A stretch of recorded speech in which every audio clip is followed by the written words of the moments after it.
What's going on, people? How's it going up in here? I got a pretty crazy beer from Germany.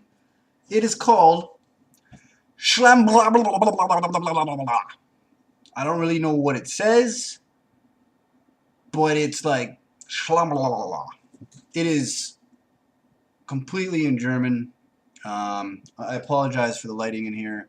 It's nighttime outside. That's like half of my lighting right there.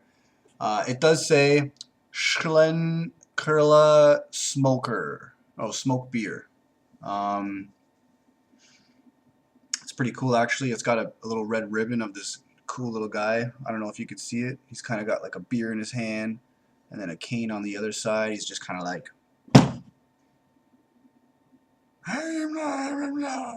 So, yeah. Alright, let's see what we got here. We got a 500 milliliter, 5.1% ABV.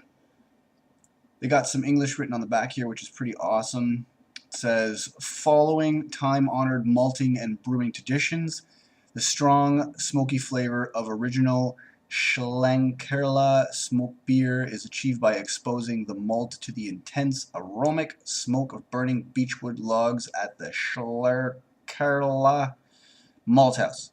After the brew in classic copper kettles, it matures in the historic cellars deep underneath the hills of Bamberg to become a unique smoky beer experience.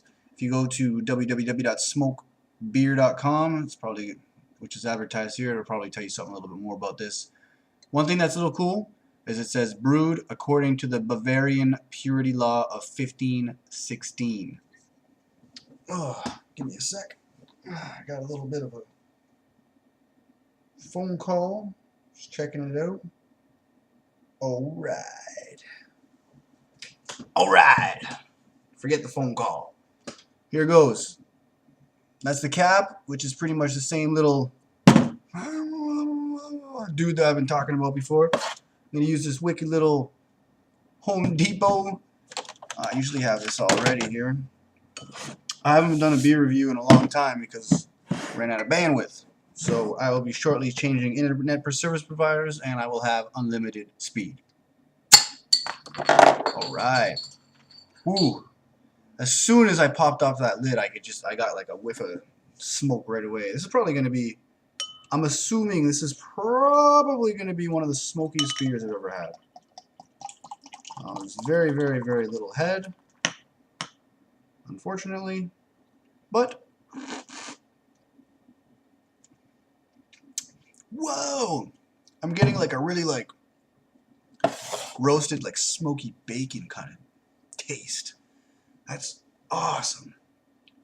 I'm gonna miss this beer. I didn't see very much in the city.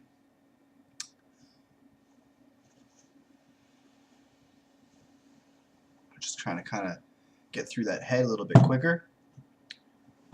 So I was forcing ahead because it really didn't look like any head was going to be coming up. So I got like, you know, your typical 2-finger head going on, which is probably like one of my favorites. Fortunately, it's poured a little bit bigger than a 2, but I don't know. I find that if you have 1-finger head, it's probably not going to be, it's probably a little bit more on the flat side. If it's more, I don't know, man. I don't really like highly carbonated beers, and I don't like engulfing head when I'm trying to drink this stuff. Okay, all right, enough small talk. Been out of the beer review game for a little bit here. It's funny, after you take a sip, you've lost the smoky aroma. It's like completely gone, but now I'm ready to try the smoky beer taste.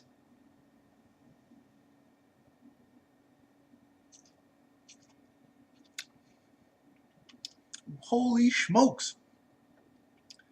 When I'm thinking smoky, like if you ever had smoked meat where you cook something, I don't know, I used to have a smokehouse. And pretty much everything that came out of the smokehouse, this is the smoky smell and smoky taste that you get in those meats. I've never had a beer that had this much of a smoky taste before. Everyone I've had on review have claimed to have a smoky taste, but this one sets the bar, man.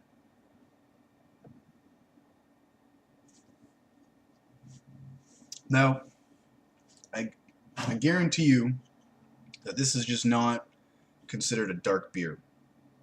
Actually, wow.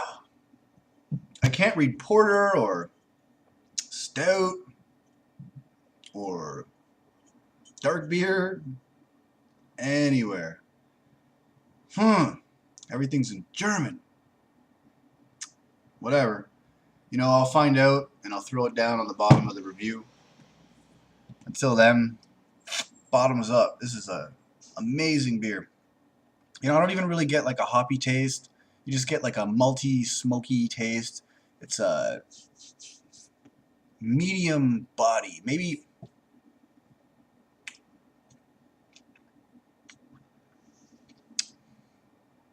like it can't be a porter because it's a little thicker than porters. And it almost can't be a stout because it's so far from the thickness of a stout. I wish I could guess. I'm going to guess that this is a dark beer. It doesn't even, like most dark beers have like a really gritty taste in them as well. This doesn't have a gritty taste. All I'm tasting is smoke. You got some fabulous lace, as Eddie Murphy once said. Fabulous.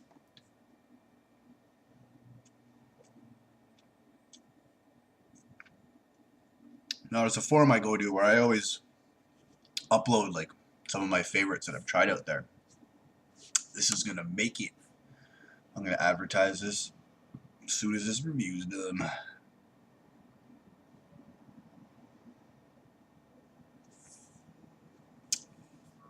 Look at that lace, baby. Very, very well-rounded beer.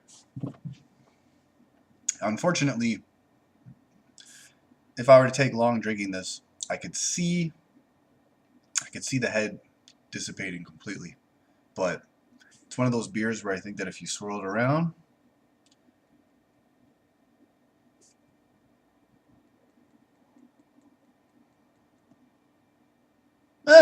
I was wrong. Some beers you can swirl around and you can, like if you ever had Young's Double Chocolate Stout, I find that it tastes better with the head. So when I lose my head, I swirl it around for about 20 seconds and I got all the head that I was missing and all that flavor comes back. Even that chocolatey flavor comes back.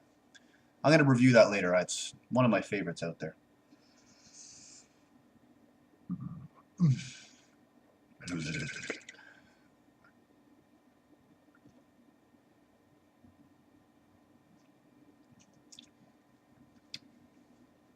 Another one. If you gotta have one, you might as well have 6. Quoted from the man Joe D himself.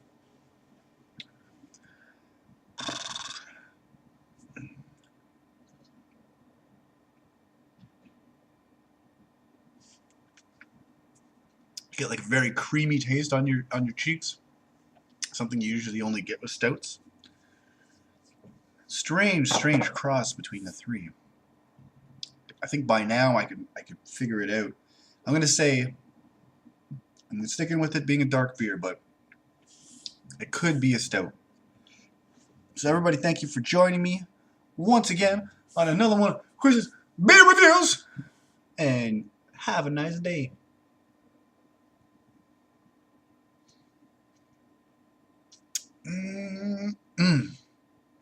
Don't drink and drive, but drink responsibly.